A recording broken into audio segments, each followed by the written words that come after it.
As somebody who likes Disney music and show tunes, no one is ever playing my music at parties. So, this is the kind of thing. See, that's where you're wrong, because there's so many people. There's someone else sitting there going, "Damn, I wanted to play that." That's what I'm saying. If I had the app, and I did, I played. If I had this app, I could at least share it. Because the DJ was always shutting down my music. That's the problem I had. But we didn't have any apps when I was in college. People there was the DJ and that was it. There was no discussion about it.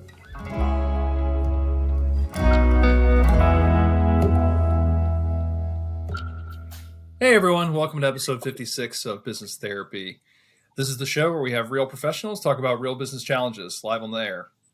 Today, we're happy to welcome CJ and Trey to the show. Welcome, guys. Thank you, John. Yeah, absolutely. Yeah, happy to be here. So today, they're coming on to talk, I think, about some customer acquisition topics. But what I'm going to do is I'm going to just hand it right over to you guys. And please introduce yourselves, talk to us about your business, and then go on and tell us a little bit more about your challenge. And then we'll start the conversation.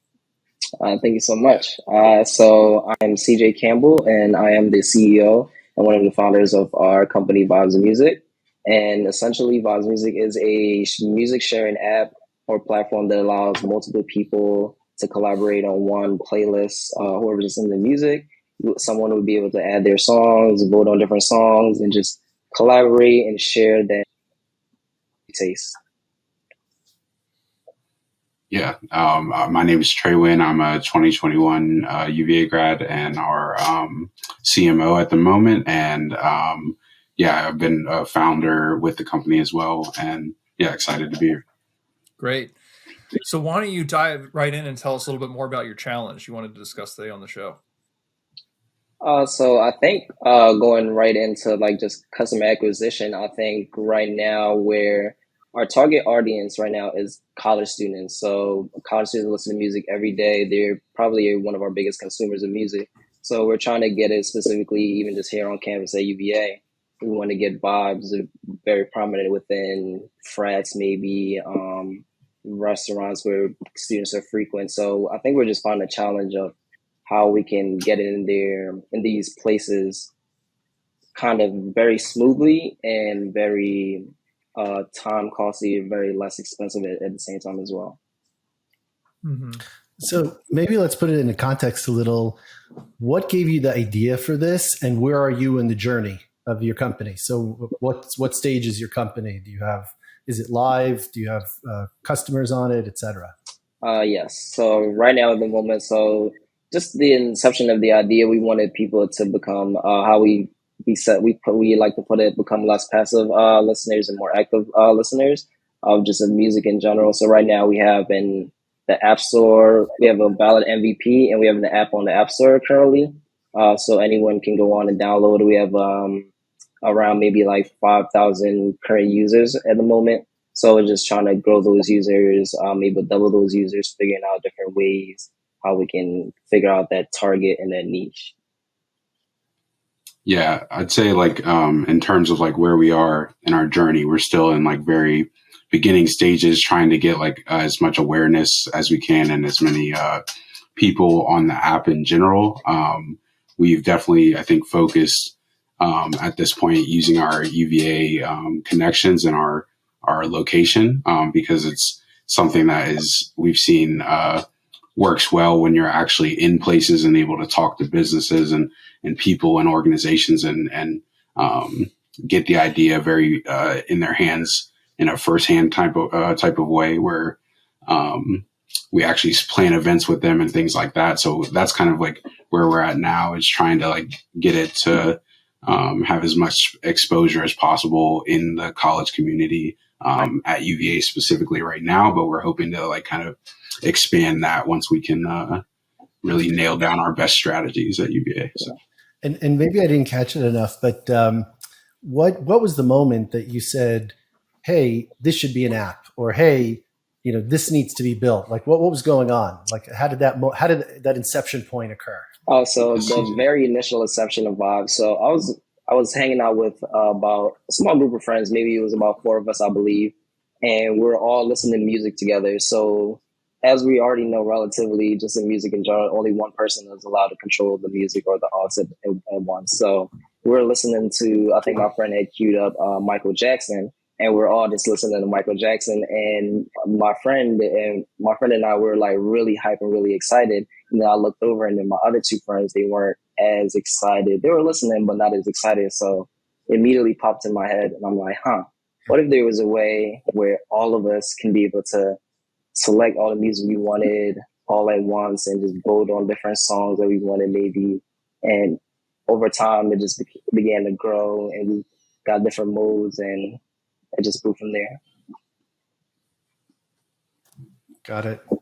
And right now you have the 5,000 customers, but do you know how many you need for a certain purpose? Like you want to do customer acquisition, but 5,000 could be amazing, or it could be way too little. So like, put it in perspective for the listeners. So he might have. Oh, we lost you for a second there, Jonathan. But I think I'll finish the question. What is the target and why? Why do you need more people? So if you want to talk about customer acquisition, I think the question we would have first is, tell us, is 5,000 not enough? Is it enough? This is where I think the question was headed. Gotcha. Yeah. I think like the 5,000. So I mean, we're pretty happy with that in terms of like the progress and like the point that we've gotten to. But I think to your point, like we're trying to kind of figure out what is the full potential of the idea and like what would be that good target. I would say like given our university focus, like we're probably aiming to like achieve certain numbers of colleges and then like certain numbers of people within those communities and those spaces. So yeah, in terms of like the UVA community, I guess we have like 30,000 students or something. So it'd be great if like we could get at least like 1/3 of those like aware of the app and have used it at some point. But I think to CJ's points, we have like a lot of different modes and a lot of different kind of ideas for how the app might actually come into use in the regular day-to-day lives of college students. So we're pretty open to a lot of possibilities there. If you guys have any ideas on like what a good range or number or percentage of students would be a good like aim for us, that would be amazing. Well, put it back, to you in terms of your pricing model, in terms of your business. Do you have a sense of what number, like, let's say UVA had 100,000 students, 1/3 of that would be a lot larger, obviously. So 1/3 of a percentage seems a little random, in terms of a target. So how do you judge, whether or not 1/3 makes sense, or it should be 2/3 or 3, whole, or. Right. I think like, so currently we're in the process kind of like getting feedback on the idea itself, like the base kind of version of Vibez that we have. And so I think that will like help us to kind of inform like what are the actual possibilities, and then maybe have some like more idea of what a good percentage or number would be, because it's currently like the answer would ideally be like 100%, right? Like, or like all the students are really loving Vibez and using it at their pre-games, at their like parties and things like that. So I think we're in the stage now of kind of trying to refine that number and figure out like how do we focus on our core use case and our core customer in a way that we can say this is our target and our goal. So got it. I mean, I think that might be our first piece of advice here, would be to be more intentional and have a better idea of a number and why, if a number is even necessary. So it could be that at this stage in your journey, you need more feedback, or you're iterating on the idea, and maybe for the next whatever period of time, you don't need a certain number, like a smaller number is actually better because you can get better feedback. But whatever it is, you don't want to create goals for yourself that don't necessarily give you any particular output, so because you could have 2/3 of the entire community, which would seem amazing and feel great, but may not be relevant from a business perspective, or you could only have like 10%, and that's more than enough, so you just want to have a better sense. You don't want targets to be based on anything arbitrary. It's hard enough to hit targets. Right. and then you don't want to fail in something, or feel like you're failing when meanwhile it's irrelevant, or you don't want to succeed and then kind of look around and say, okay, now what do we have? So it's very, very important to be intentional on that point, if that if that resonates. Yeah, definitely. I think it does. So. Yeah. Now, go Sam. I was just going to double down on that. And like you said, you got to really have an objective to do anything, because customers or just people or interacting with the community in general is just bringing energy into the company. And if that energy is not directed toward an objective or a goal, then we'll never be able to say, well, 10,000 people sounds like a great number. It has to be for a purpose. And if you can't define the purpose of those interactions or the purpose of those people engaging with the app or the company, then it's going to be very hard to have a goal that makes any sense, except like Jonathan said, not to overly repeat, but it would be totally arbitrary. And I do think it's good to be aware of that when you're going into planning, goal setting, things like that. Yeah, makes sense.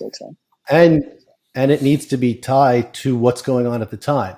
Because let's say I told you can have 500 million, customers. Your platform probably couldn't handle it right now, so it would probably crash. I don't want to say it's not robust, but like, in other words, so like you also have to be thinking about, like, you wouldn't want to outpace your technology in terms of your acquisition too much, so acquisition is always a function of what's going on at that moment and what do you need them for. Yeah. For another example of that, if you need feedback, test groups or feedback groups are a better match to get feedback than customers. Yeah. Something like that. So it kind of depends on what you're looking for. Because if I approach a group of people and say, do you want to use the service? That's different from approaching that same group and saying, we'd love your input. We'd love your feedback. We'd love you to help us grow this company from the start. And would you be willing to give some of your time and interact with us in that way? And that's a lot more authentic and one-to-one with what you might be looking for. And people resonate with that. If you kind of just assume that the only way you're going to interact with people is getting them to sign up and be a customer on the platform, you're really closing down a lot of really productive conversations you can have with, your early market group. Right. Yeah. I feel like we've been trying to kind of get the more, what was the word you use? Test group kind of relationship going with a lot of the events that we're doing and everything. Cause, we've been upfront in the sense of there are still things we're figuring out how we want to lay this out or do this or that. So we'd love to use your event to kind of get everybody's opinion and see what the thoughts are, see how it works. So definitely wanted there. Yeah. And be transparent with that kind of thing. I think a lot of people, when they start building a business, they think, hey, we got to be really businessy and we got to just use the business tools and the business language that's available to us. But there's really nothing wrong, especially as a young startup, to get in the pattern of just asking for exactly what you need, like you're having a conversation with a friend. If you go to an event and you need feedback, you don't have to dress that up and say, hey, we're going to test this. We wanted to do something for you and hopefully you'll do something for us. Just say, we're early on. We're looking for feedback. We're looking for partnership. Would you be willing to help us? Just like you would go ask a friend or a colleague for help. You don't have to dress this thing up and act more professional than you are, because honestly, that's tiring. And that takes a lot out of you. When you find the right people that want to support your company and support your mission, it's going to feel easy. And the way to get that easiness is just being honest and being real about what you're looking for and what you need, and then asking people straight up what it is. Because a lot of people might say, no, I'm not interested in that. But then you wouldn't have wanted to force that anyway. Yeah, it definitely makes sense. And I'm going to go back a little bit to that inception moment, and we'll build upon why. That's so important. But describe what CJ, you were saying that you're looking at a couple of people that seem interested in the what was coming up next, and then some people didn't. What was that like? What did that feel like? Like, what's the what difference does it make? So it was two reasons. So as you said, even with me being, or my friend being the host that night, queuing these songs up and waiting for reactions from people, it gives us a lot of anxiety. So a lot of times we're anxious to queue up the next song, so it's easier when we're doing it. I figure it would be easier if we're doing everything, something like that together. So I think just that idea of us trying to do it together and seeing them not being able to enjoy music along with us, I think that just made it more. So you're saying, and there's a purpose to this madness. You're saying that you might have put on a song A, but Yes. you kind of feel like you have to choose song B because you're also thinking about what people might like. Exactly. Even yes. though what you're putting forward is actually people are expecting you to put forward what you want to play. Exactly. Because I think in my head, even like a few hours even afterwards, I realized, so me personally, I have my personal taste of music that what I want to listen to. So in that moment, I might want to listen to what I want to listen to in that moment. And then my friend, he has their own, everyone has their own personal wallet or taste in music. So now bringing that together, I was like, that would make more sense. But yeah, that gives us a lot of anxiety to figure out what song we should listen to together. And that one person being able to try to figure that one thing out, it just brings on a lot of stress sometimes. Because we're talking about customer acquisition, and there's the question is, how do you get people to get involved in your product? And the answer is people don't get involved in products, and generally it's very hard to get anyone interested in a product. Yeah. But it's not so hard to get people aligned to a mission or something that's authentic. And so if you find that moment that said, like, it takes a lot of energy to even get to where you guys are right now. Like you put a lot of time and effort into this instead of doing something else. That effort probably for the most part, you guys were together on it, feeling pretty enjoyable, like thinking about all these ideas and wouldn't this be cool and, et cetera. But that is your company. That actually is what made that happen is your company. And it came from seeing something real in, that moment, or other people felt it. So, the app is more about, being your authentic self, playing, like you want to play Celine Dion, if anyone knows on the podcast, but like, but I'm not playing her, I got to play something else, so my point is that, that you need to find that, whatever that is, whatever that, whatever's real, like an app that brings people together, an app that, whatever it is, that's your marketing, as it were. And that's where you could potentially get growth beyond where you're putting your energy. So like, because acquiring a customer for a product, that's a there's analysis for how much that costs, et cetera. But a mission, sometimes it comes from the oddest places you don't expect. That rarely happens with a product. So I'll pause there if what I'm saying is makes sense. No, that makes perfect sense. Yeah, definitely. I'm thinking of one moment we had. Like, I'd say this is probably like along the lines of the goal or the feeling that we're driving towards, like in our customers and stuff. Was we were having one event and like there was a group of maybe like I want to say like 5 to 10, maybe it was like maybe 8 people or so, like at a table, and they were really wanting to hear Hotline Bling by Drake, and they were all just adding that song up and liking it a lot, and you could see like and feel kind of the anticipation of like, I really want this song to play, and it like had like, I don't know, it took maybe like 1 or 2 songs for it to begin playing, but when it did, they just like the table went kind of crazy. So it was like, I think that moment is kind of what you're talking about and like what we should drive towards. And if you could put that if you can articulate that in some sort of a mission, that also becomes your basis for decision making. So like you say, should we have this functionality? Well, does it help that mission? Does it hurt that mission? Should we expand beyond this group? Does it help, like, et cetera? As opposed to, as Sam was saying, most people are thinking businessy, so like growth is good, period. Or, more functionality is good, period, or whatever it is, but it's not. It's based on a container, and the second you lose that container completely, or it could evolve. Don't get me wrong, but if it goes against what originally gave you the energy and excitement, you no longer have what you started with, which might be okay, but could totally change anyone's interest. Yeah. Yeah. And even just the idea that Jonathan mentioned, where customer acquisition is buying customers. Essentially, you guys at this stage, you don't even want to be in the mindset of buying customers for your product. You want to be, you might even put that out of your vocabulary, because the energy of customer acquisition is so, what activities are we going to do to convert customers And I just don't think we're there. I think really the question that we should be asking is, how do we get people around us to fall in love with this experience? Yep. That should be the question. Does that make sense?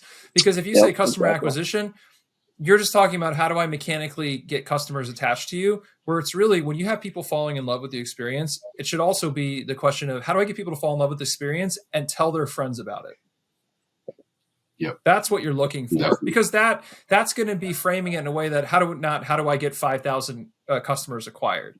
But if you just focus on lighting a few fires within really focused networks and then letting that spread organically, the customers are just going to come that are going to come. And that means you may hit a target, you may not hit a target, but at that point, what does it matter, right? Exactly. Yep. Yeah. Yeah. And then, as we're talking more, you realize that there's a strong social media aspect of this, because you're essentially creating a network of people who are sharing an interest, obviously, but also what are the things that get people excited? Like, so maybe someone's playlist who's highlighted, or something like that, or somebody who found something obscure that's exciting or whatever it is. But it all becomes organic, because it becomes clear what experience and feeling you're trying to cultivate. And then you can go excited in that direction, as opposed to, again, and we would say, stay away from the businessy ideas that sound like, yes, this is what somebody who, is businessy would do. You want to put that out, like Sam said, put that far out of your head. It is just not the way to go to grow anything. Right. Yeah. Do you guys have any ideas on marketing methods that might help us, I guess, tap into more of that, getting people to love it and actually engage, as opposed to just seeing it or the more acquisition focused goal that you mentioned? Mm-hmm. Yeah, I would start, and this is a similar advice that I have to a lot of young companies, especially in your position, which is I could start by thinking open page. What is the right marketing strategy to get people to fall in love with this thing? But maybe it could cost $100,000. Maybe it cost $500,000. It's very overwhelming to have a blank page and say, how am I going to build a marketing plan that's going to get me the results I want? And then how do I, intersection of the resources I have, the time, the interest, the skills, that can be very challenging. So again, if you put that notion out of your head and you start with, what do I have at my disposal right now? It's kind of more of a present mindset, which is, Trey, you're the CMO. From your desk, from your resource pool, with your capabilities, what is the thing that marketing related would make you excited to do? Is it go out? Is it make a social media advertisement? Is it go out and talk to people in your community? Is it hit up your friends first? If you follow the path of least resistance, you're going to tend to have more energy. And marketing is really all about connecting with people.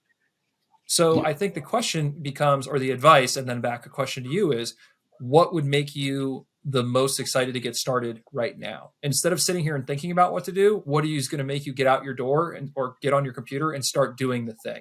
Because that's going to be where I would always recommend you start, because then the energy's there right now. You're not blocked. You're not blocked with planning. You're not blocked with, do I need things that I don't have? And then how do I get them? Because all that noise is just you not acting in this moment.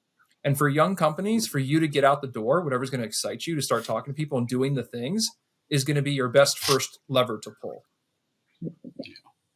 Yeah, definitely. That makes a lot of sense. And I feel like, CJ, I'd love to hear your response too. But for me, the most engaging and best marketing period for us was in during the summer in Charlottesville, when we were kind of doing a lot of on the ground, talking to people and getting the idea into people's hands, that had frats or that had organizations that had parties and stuff like that. That was I think the most energizing experiences that we've had so far in terms of marketing, for sure, as opposed to social media or something. It's been cool to see that engagement and see that reach, because obviously we can't be in Charlottesville and New York at the same time, and social media kind of allows you to do that. But in terms of the energy and the real purpose of Vibez and our mission, I think the summer was definitely a cool period. Yeah, I definitely agree. And I think just off what everyone is saying, I think we got that over the summer. We was able to get the organic feedback. So we're able to get a lot of people coming up to us, whether it's saying, oh, this is really great, or we would like you guys to add this, or just any addition they would think of, or just any critique. It was just amazing because it was just all organic. So it just helped us to figure out what the next step would be, or just gave us that initial idea. And you starting to lay out your own marketing roadmap there, but you may not realize it, but you're on one hand you're saying like social media is national, but the excitement and the reaction was at the local level. So you want to think about that more, about what was that experience like of getting the excitement and interest at the local level, because once you understand what that process is, it's replicatable in other places, potentially by other people, potentially too. As opposed to thinking, okay, the next step we have to do something social media, or the next step, et cetera. No, it's like, what was actually working for you? What was exciting, because that, and that you could then think, okay, is there a way to replicate this? Is there a way to expand this? At a certain point, you first have to understand, what is this? Right. The second thing I'll say though is, when you say, start thinking about customer acquisition, or getting people excited in what, so like when both of you, or you take any company that even once you get to 2 people, 3 people, 4, the concept of what it is that you're building diverges very, very quickly. You don't even realize it. So one person might say, well, it's a music sharing app. Another might say, no, we make experiences, we make an experience for people to, et cetera. And it could all be right. But the problem is, you can't define a process or understand what it is you're building if everyone has a very different idea about what it is. So you want to get in the habit of saying, it's not like acquiring a customer, because not everybody is equal in terms of who comes on the platform. Because if one person's looking for X, but you're going in a different direction, it's good feedback. But at the end of the day, if someone tells you, well, I'd like it to be something totally different than what gave you excitement, you're not going to want to do it anyway.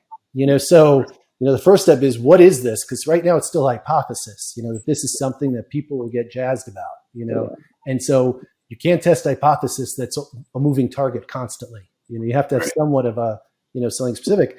And then as you get in the specific mindset, you say, how do I get people excited to, and make it more specific? It becomes more obvious what options you have. But when it's left very big, how do we get people to come onto an app? Well, tons of advice out there, but it's just way too much information to do anything with. But the more specific you become, the easier it is to act on it. Makes sense. Yeah, definitely. I think that's really helpful. Yeah, it's this general theme of try to act as much as you can and think about it less. And that may seem kind of, trite. It's not that you shouldn't think and you shouldn't have strategy, but the business is going to grow from you acting and getting out there and doing the things versus planning and strategizing so much. And that leads to inaction, and it can lead to overwhelming feelings of being overwhelmed. Especially when you're young and in the business is young is what I'm saying. Because even Trey, your first thought of, well, the events, like when we were doing these things, how do I then go and host these events? How about just have a party at your house?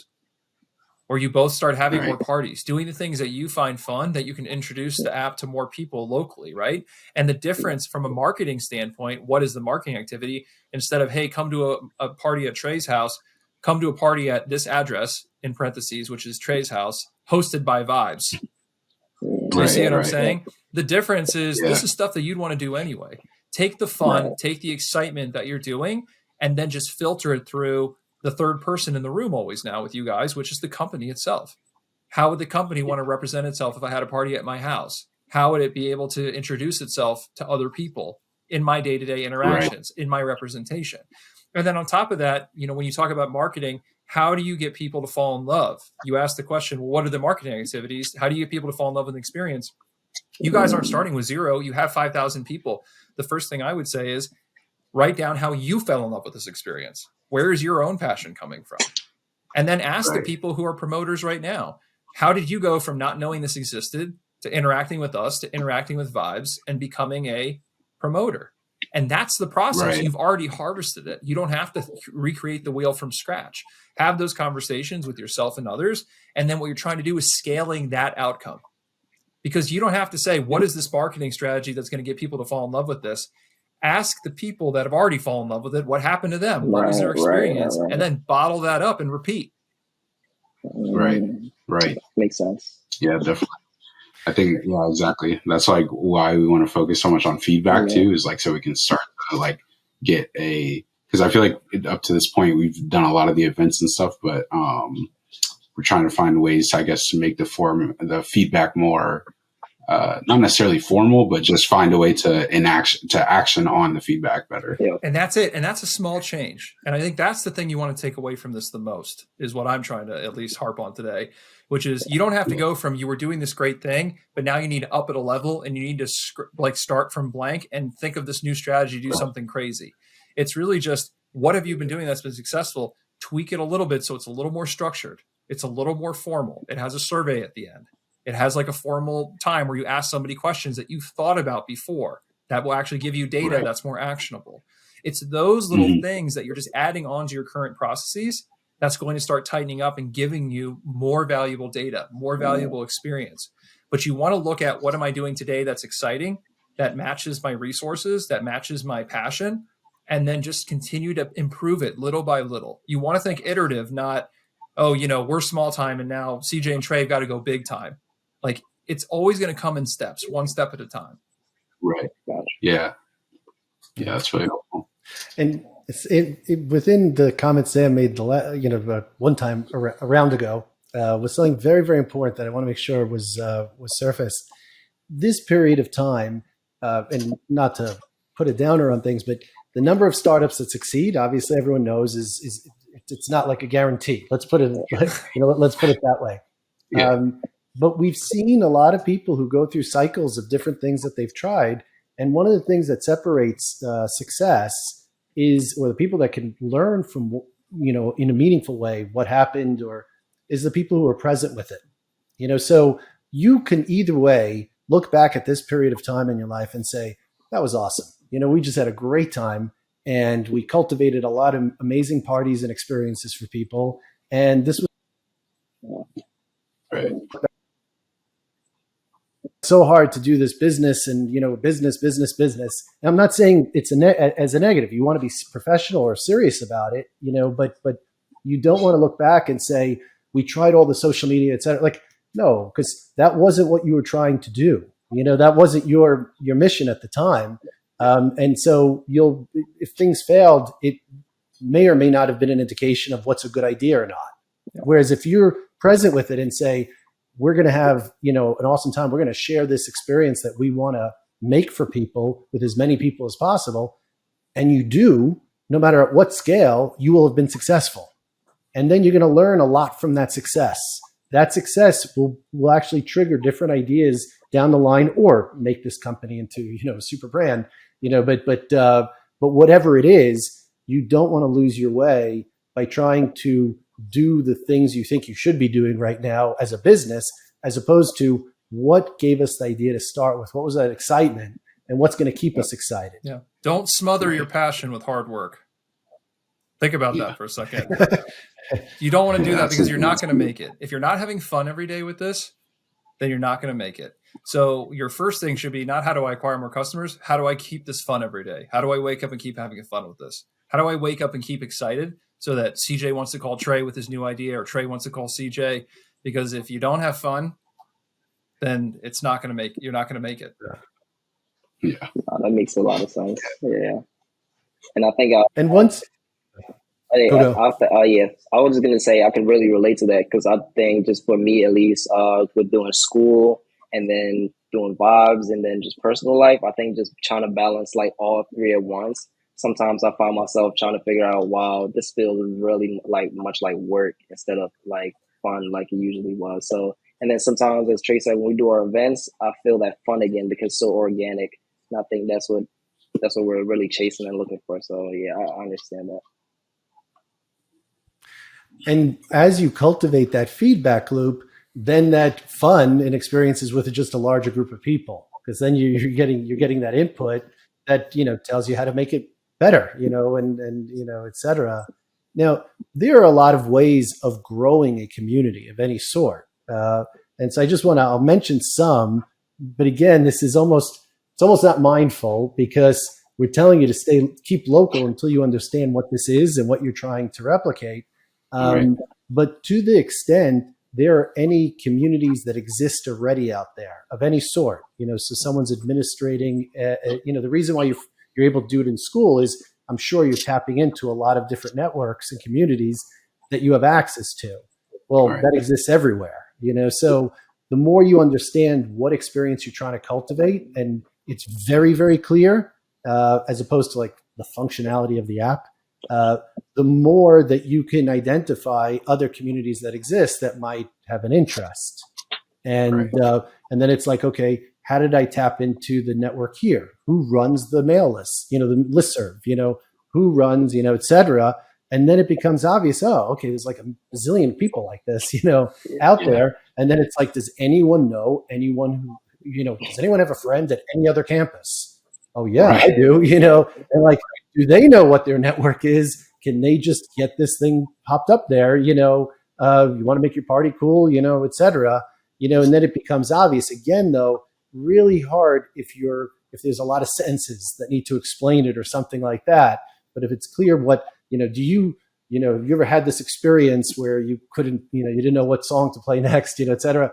Oh, I feel like that, or et cetera. Or we've had these great parties. Here's why, but that you can then scale. But it's identifying those different communities that already exist and then tapping into that.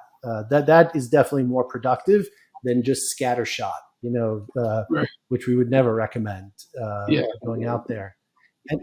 And then, generally just the platform you're on, when you get to the point where you feel like this is something we can launch, louder, there are other platforms that exist out there and other software or other apps that may be a natural, there might be a natural alignment between the two, and they already might be further along in the journey, and you can form some sort of partnership, so like these are classic ways of growing a network, and they come with the benefit of not looking at each listener as, trying to get one by one, but looking for big bangs, and looking for whole groups.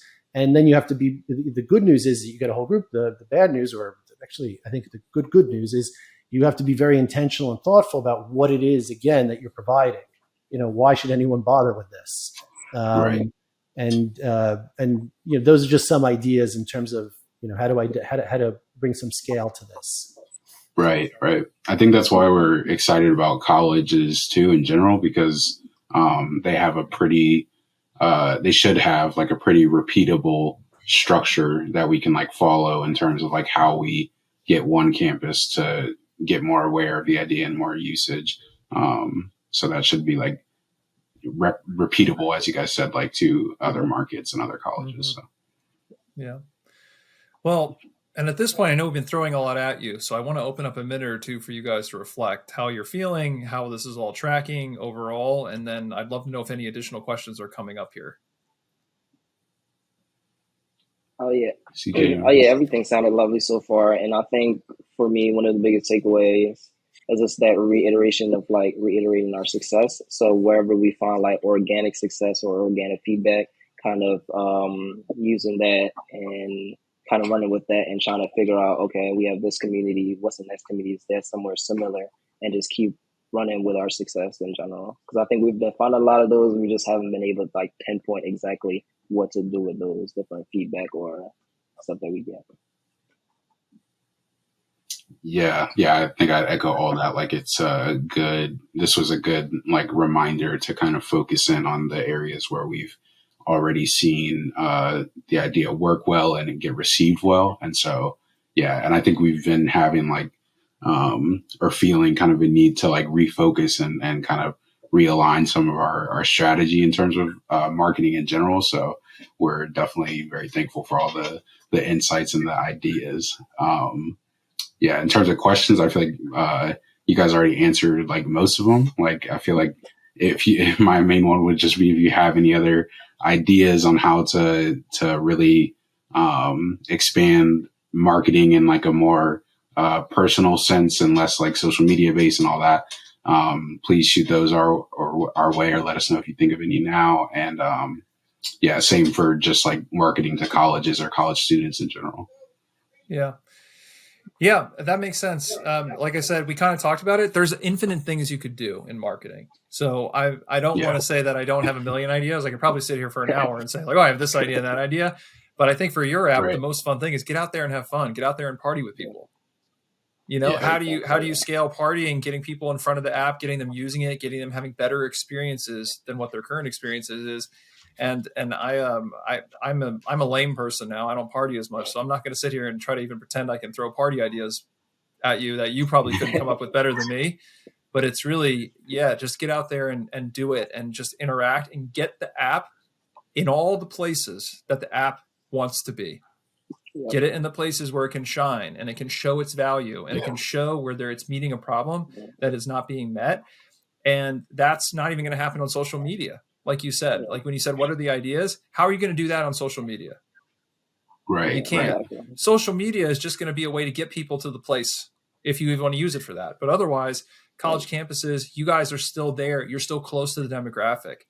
The best thing you do is get out there and use the app. Get it used everywhere you can get it used. And then you start to think about marketing ideas around, how do I then maybe give my friend a free Little John's meal or whatever, to get out there and be the next person to go to the next party and bring the app, like how do I scale the things? But there's no, even the question of what are the ideas you have, we could sit here and brainstorm, but it's infinite. There's no end to that kind of behavior. Just get out on the campus and just kind of get working.